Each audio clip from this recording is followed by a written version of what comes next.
పసుపు తాడు ఒకటే మహాభాగ్యమై బ్రతుకుతుంది పడతి పతే లోకమై.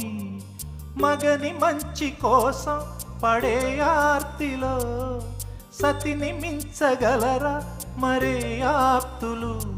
ఏ పూజ చేసినా ఏ నోము నోచినా ఏ స్వార్థము లేని త్యాగం భార్యగా రూపమే పొందగా.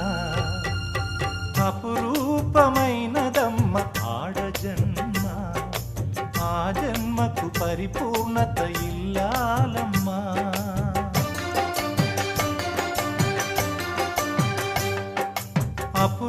అపురూపమైనదమ్మ ఆడజన్మ, ఆ జన్మకు పరిపూర్ణత